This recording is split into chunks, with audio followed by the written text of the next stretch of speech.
این کلمه های و در این ویدیو ما میخواهیم که we are in quarantine تغنز می شود که از ریشه همین کلمه است. My friend is COVIDiot. اکنون جمله بعدی رو شما با ترجمهش در کامنتاری به ما نویسید. سلام تماشابینان کانال انگلیشخونه.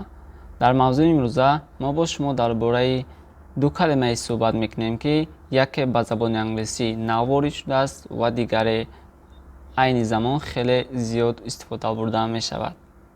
این کلمه های quarantine و کلمه COVIDiot می باشند که اولا ما با شما درباره کلمه quarantine صحبت میکنیم.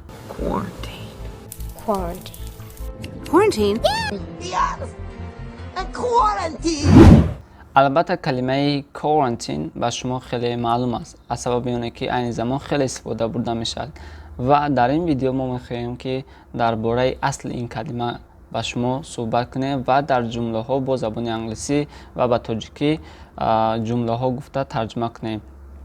از همین سبب خواهش میکنیم که تا آخر ویدیو با ما باشید و در آخر ویدیو با شما یک تا سوال داده میشه که شما باید در آن جواب دهید. Where are we? Where are we? Where are we? Where are we? Where are we? Where we ما در کجاییم؟ We are in quarantine. We are in quarantine. ما در کارانتینیم. Quarantine people! We're in quarantine people! همین عباره را میتونیم که به طرز دیگر بگوییم.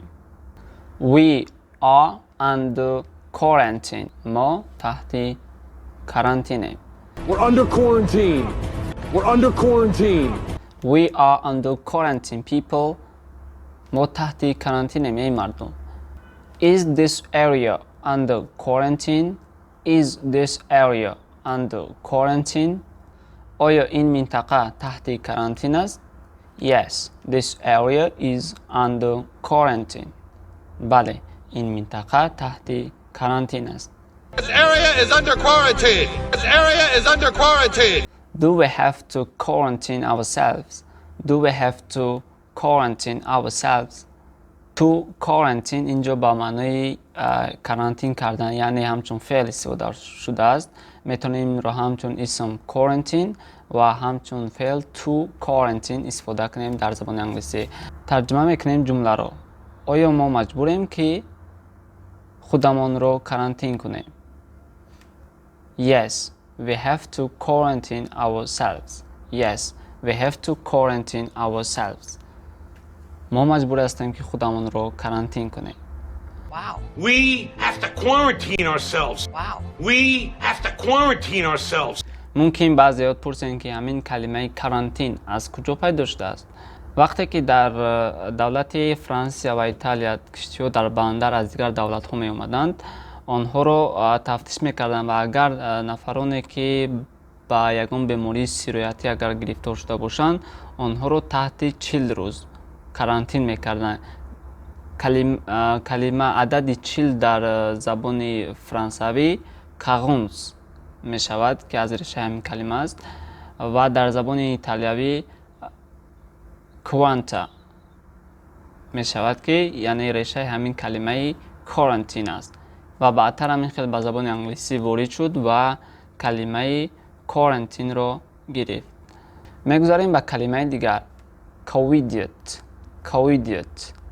این کلمه در زبان انگلیسی همین سال 2020 وارد شد. یعنی این به نفرانی گفته می شود که قاعده های کارانتینی رو رعایت نمی کنند و بین نقاب و به فاصله در کوچه ها گشت و گذار می کنند. همین خیلی آدم ها رو COVIDiot نام می برند. شما میتونید نفرانی که همین قاعده رو اجرا نمی کنند COVIDiot نام ببرید. برای مثال میگید که You are COVIDiot.